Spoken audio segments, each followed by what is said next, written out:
Mesdames et messieurs, bonjour et ravi de vous retrouver dans cette nouvelle édition d'Indice, votre fenêtre sur le monde de l'économie, sur le monde des chiffres ici en Égypte. En fait, aujourd'hui, on va vous présenter quelques figures, quelques chiffres très importants qui sont contenus et qui sont quand même remarqués par la BERD, la Banque européenne pour la reconstruction et le développement, toujours en ce qui concerne les différentes dimensions de l'évolution de l'économie égyptienne et quand même, en même temps, on va vous donner quelques déclarations faites hier pendant l'occasion de l'anniversaire de Moulay Nabi ou de la naissance du prophète Mohammed, que la paix et bénédiction d'Allah soit sur lui, des déclarations faites et données par Monsieur le Président Abdel Fattah al-Sisi en ce qui concerne l'économie égyptienne et les différents défis auxquels l'économie nationale est confrontée.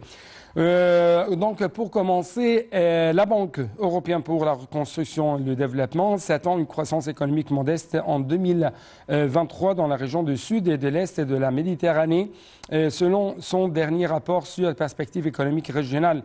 D'autre part, on trouve que les estimations de cette banque concernant l'Égypte suggèrent que la croissance économique atteindrait 4,8% au cours de l'exercice en cours 2023-2024, après avoir ralenti à 4,1% au cours de l'exercice se terminant en juin 2023, c'est-à-dire l'exercice de 2022-2023. Le rapport indique également que les réserves de change se sont stabilisées en partie grâce au programme soutenu par le FMI qui a amélioré l'accès au financement extérieur.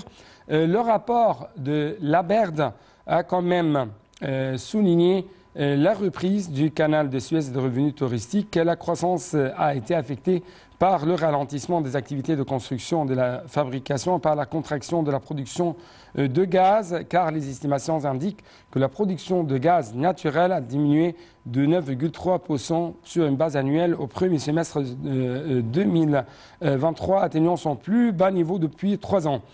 Parallèlement, on trouve que le chômage a légèrement diminué jusqu'à ce que arrive à presque 7% au deuxième trimestre de 2023, avec des taux plus élevés chez les femmes et dans les zones urbaines.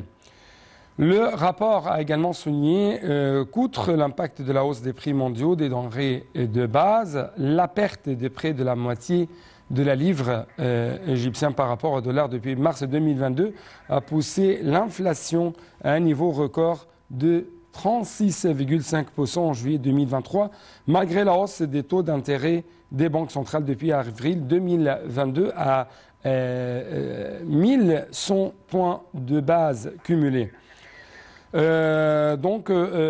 Également, encore une fois, avant de prendre cette intervention téléphonique, Monsieur le Président égyptien Abdel Fattah al-Sisi a déclaré que pendant les 8 dernières années de travail intensif de développement a affecté la solidité de l'économie égyptienne, a donné une sorte de solidité, une sorte de dynamique au sein de l'économie égyptienne. C'est pourquoi jusqu'à maintenant l'économie égyptienne essaie de résister toujours au choc, que ce soit interne ou externe. Donc, j'ai actuellement en ligne de l'International international M. Nadim Samna, notre analyste économique et politique, quand même, c'est un expert dans le domaine de développement et de financement.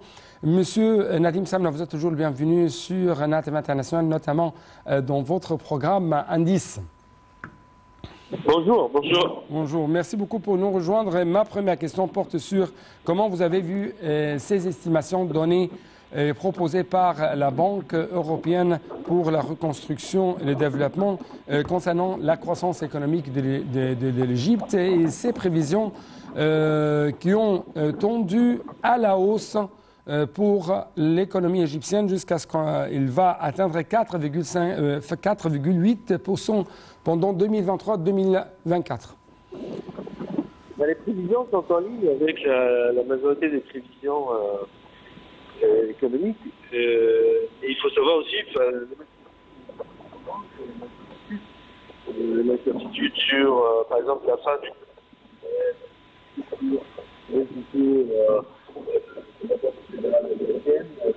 et ces éléments vont impacter comme Monsieur Nadim, pardonnez-moi, votre voix là n'est pas claire. Est-ce qu'il y a un manque de couverture de réseau de mobile ou d'internet, de cellulaire, ou est-ce que vous pouvez éclaircir un peu votre voix? Là, Oui. vous m'entendez mieux comme ça? Oui, c'est très bien. Oui. Oui, donc ce que je disais, c'est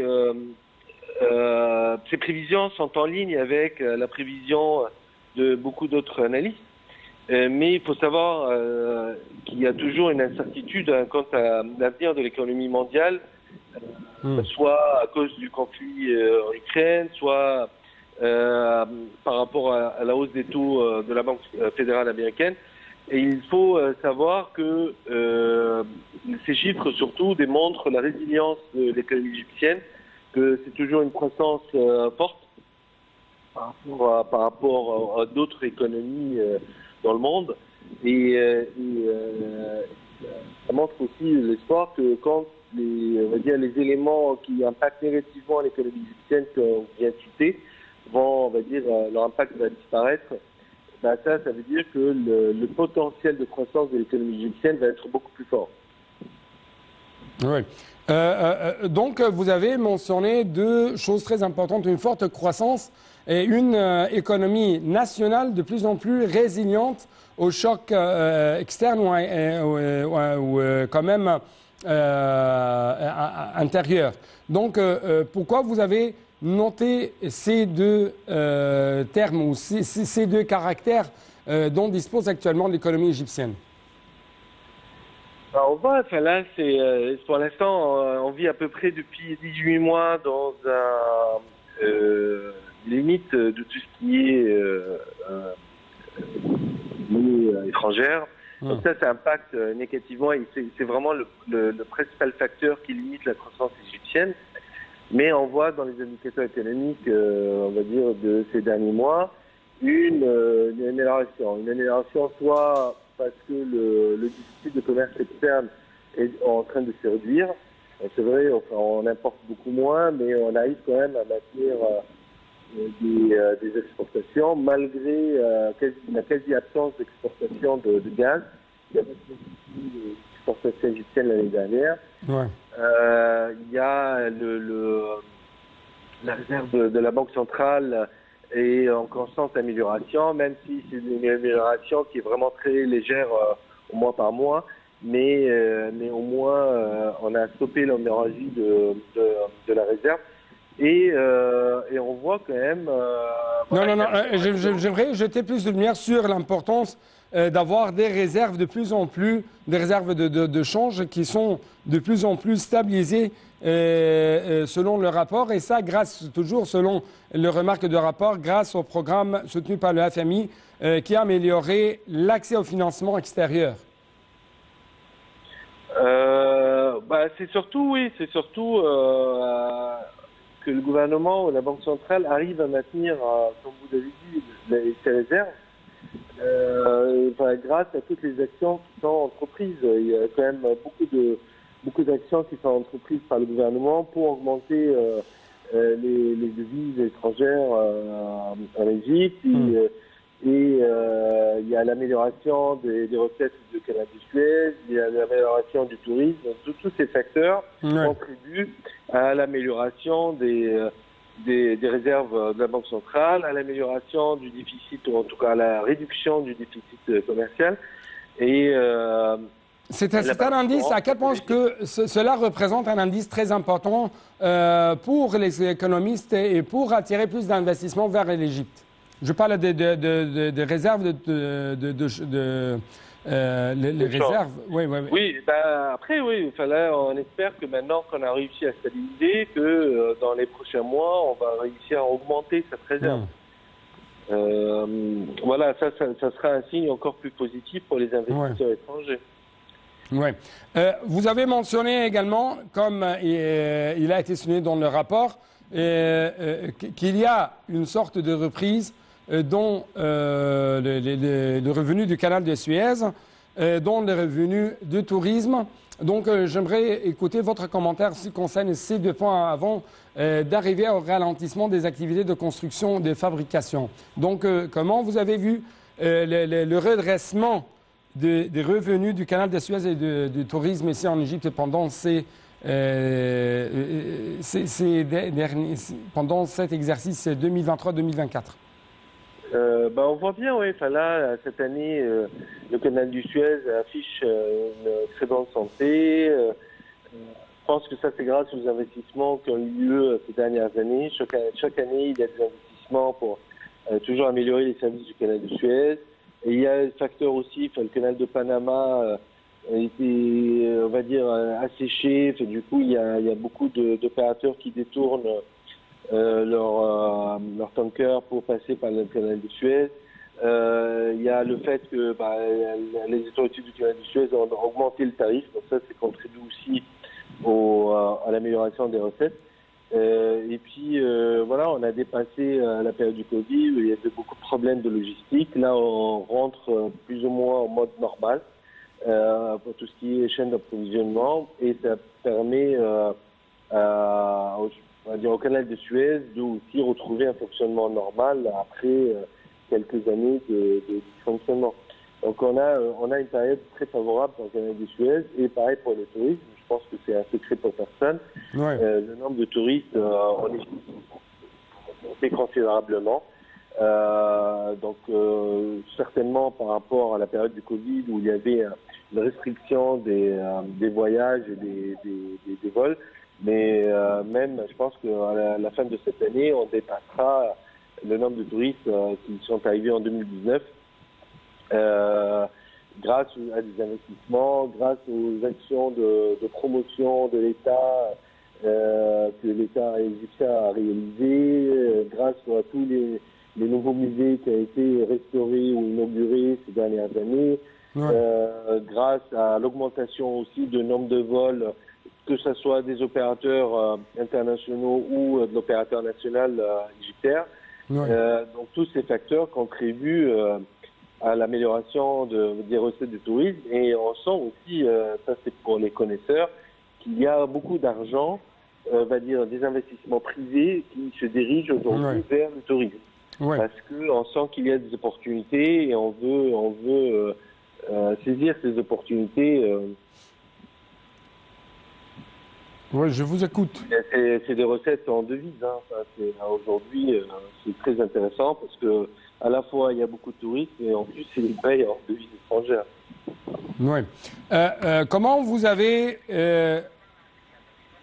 avant de continuer de poursuivre notre discussion, permettez-moi de prendre cette petite pause. Après ça, on va jeter plus de lumière sur les points faibles qui sont contenus dans ce rapport.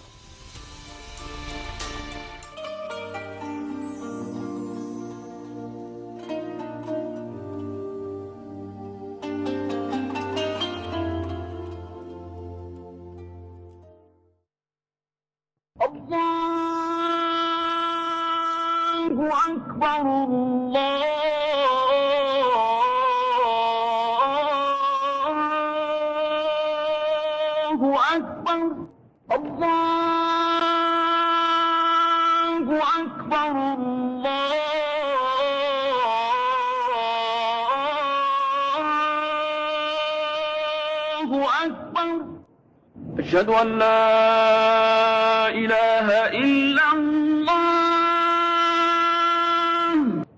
أشهد أن لا إله إلا الله أشهد أن محمدا رسول الله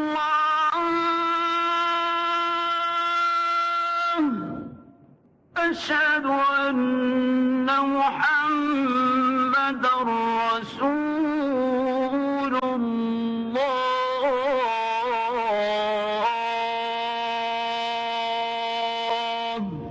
حي على الصلاة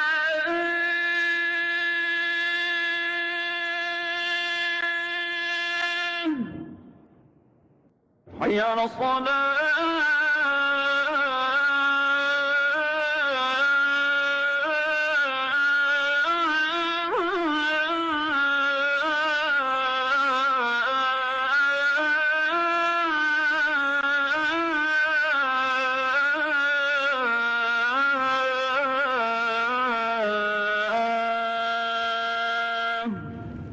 حي على الفلاح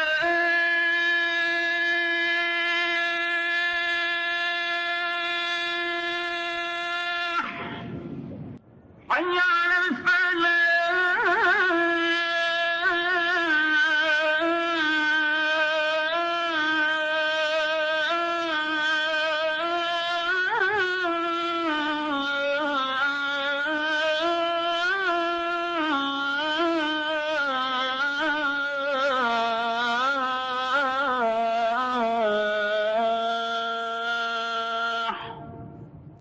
الله أكبر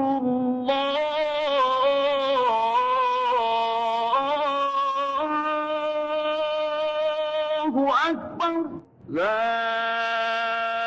إله إلا الله.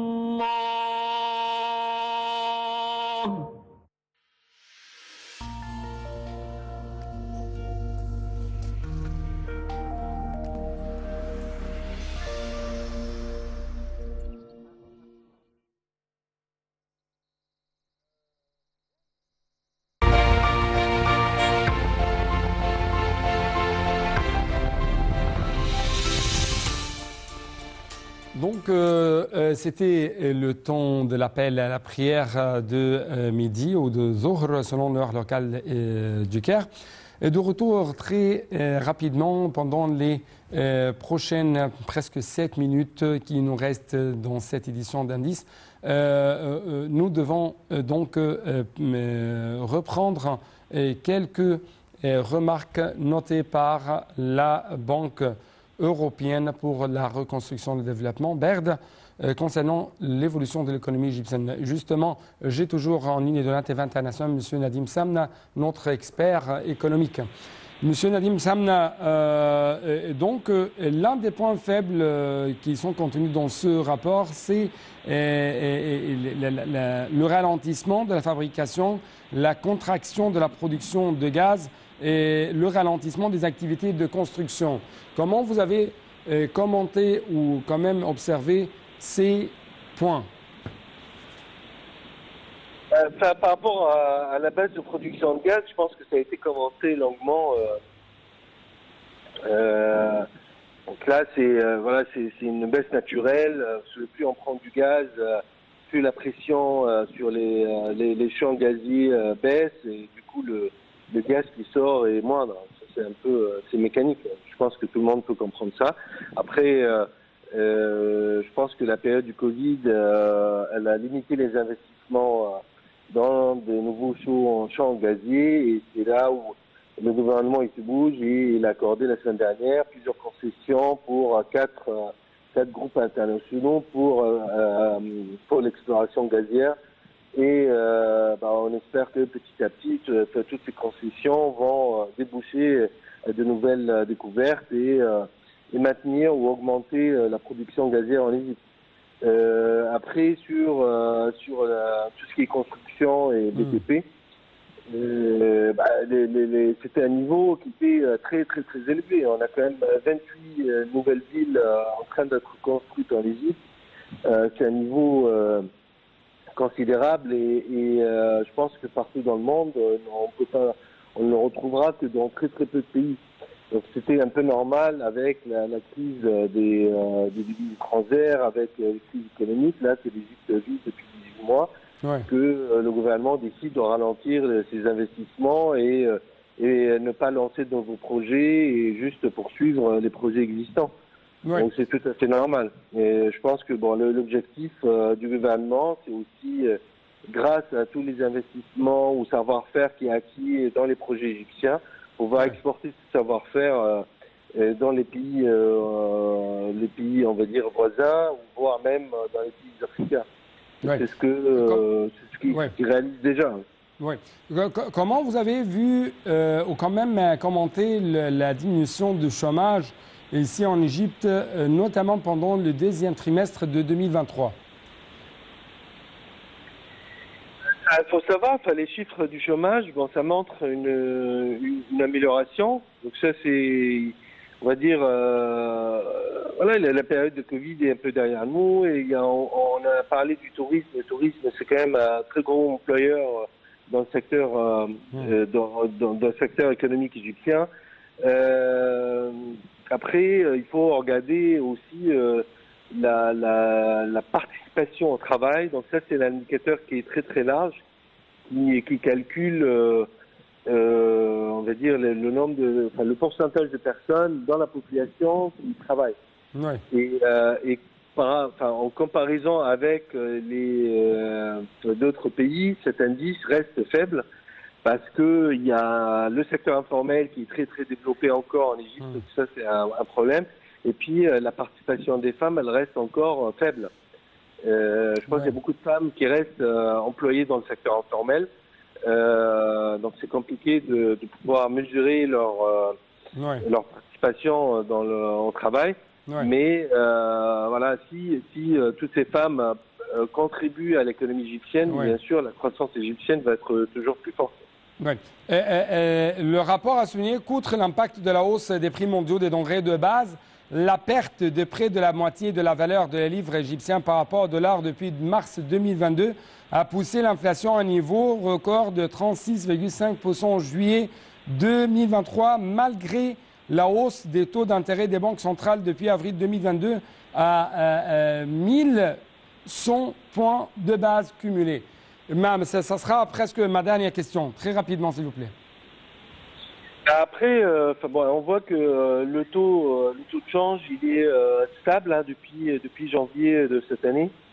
Et que ce soit dans le marché officiel ou le marché noir, c'est plus ou moins stable. Donc là, ça contribue aussi à la stabilisation des réserves de change de la Banque centrale, ou aussi aux réserves des banques à l'étranger. Il faut juste passer cette phase un peu compliquée, donc encore quelques mois. Et je pense que à partir du moment où la Banque fédérale américaine va commencer à annoncer qu'elle va plus augmenter ses taux et va commencer à réduire ses taux, ça va donner un souffle à toutes les autres économies, et on va voir des investisseurs qui vont commencer à s'intéresser à d'autres marchés dans l'Égypte pour commencer à y investir. Et c'est là où on peut libérer le taux de change, on peut libérer aussi tout ce qui mesure l'économie, et c'est là où on va avoir vraiment tout le potentiel de croissance. Monsieur Nadim Samna, notre expert économique, merci beaucoup pour de tels éclaircissements en ce qui concerne ce rapport de Baird. Et je dois quand même vous rappeler que, bien sûr, les 8 dernières années de travail intensif dans le domaine de l'amélioration de l'économie égyptienne a beaucoup diminué les impacts très négatifs de ces crises de Covid-19, de ces crises de la guerre entre la Russie et l'Ukraine, toujours sur et ses répercussions sur l'économie égyptienne. Donc, merci beaucoup pour votre attention et à la prochaine.